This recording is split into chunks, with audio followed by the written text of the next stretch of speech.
Hello po, good morning. Isang mapagpalang araw po sa ating lahat. Ako po ngayon ay gagawa ulit ng avocado dessert. So katulad po nung kahapon, so kailangan lang po natin siyempre ng avocado at gatas. So hindi na po namin nilalagyan ng yelo, ang ginagawa na lang po namin, inilalagay namin sa freezer para po lumamig lang siya. Kasi pag nilagyan po natin siya ng yelo, natutunaw ang yelo, nagkakaroon ng sabaw. So, hindi po masyadong masarap, nawawala yung lasa ng kanyang gatas. So, ito po, atin lamang pong tinan nyo muna yung avocado. Ay, walang ugat-ugat. So, ganito po yung avocado masarap. So, pag siya po ay walang ugat, masarap kainin at maligat. So, sabi nga po ay ito yung parang the best na avocado.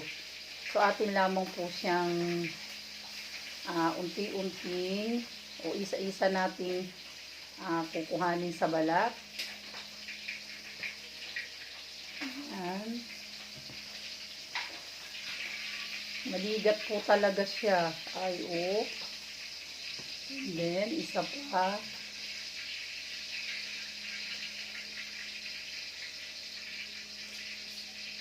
Ayan.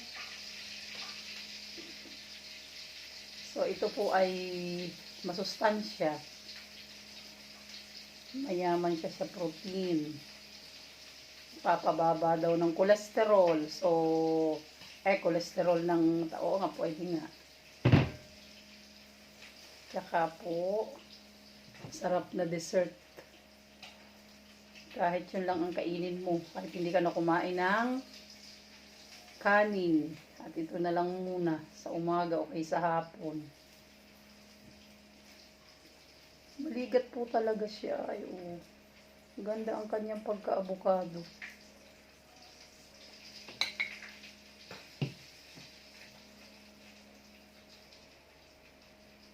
Yan po. Then, 4 na piraso lang po ito. Yung 4 na piraso ay kasyang-kasya sa amin 3.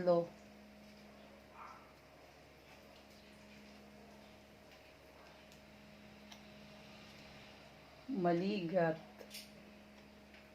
Huwag niyo po masyadong kasasaidin sa balat. Kasi pag minsan ay mapait.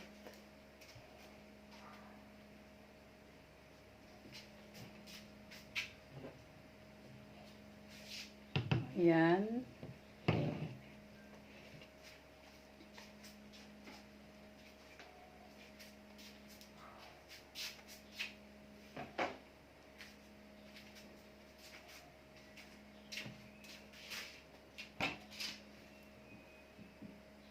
So, kakaunti pag-aapat. So, ito yung saglit lang sa aming 3.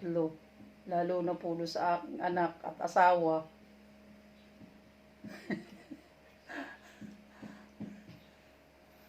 Saglit lamang ito. Pag ito'y natapos. So, hanggat marami pa at medyo may nakukuha pang avocado, ay kami bumibili. Kahit siya ay medyo may kamahalan, at least napakaano naman ang kanyang sustansyang makukuha mo dito.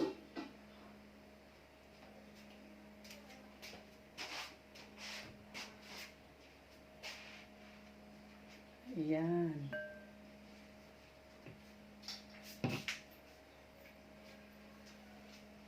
Okay, malapit na po tayong matapos maglalagay na ng gatas.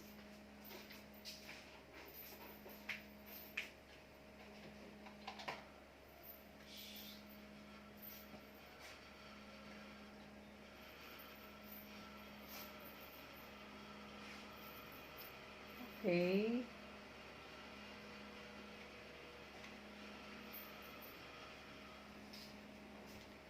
Ayan, ito lang po yung nakuha doon sa 4 na avocado. Kakaunti siya. Then, lalagyan naman po natin siya ng gatas. Parang kakaunti na ang gatas ko ah. Ito yung natitira kahapon.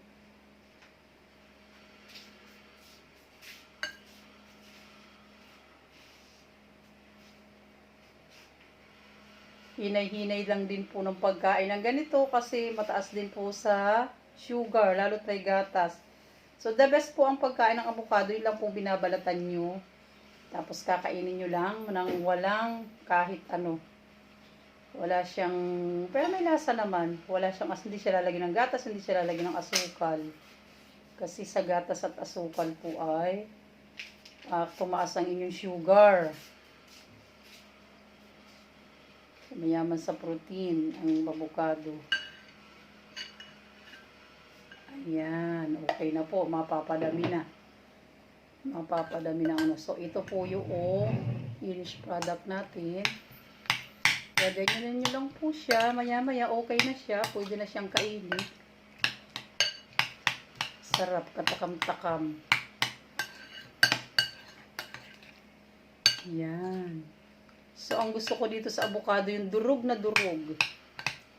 Namang anak ko at asawa ko ayaw. Ay, ang asawa ko gusto yung durog na avocado. Ganito.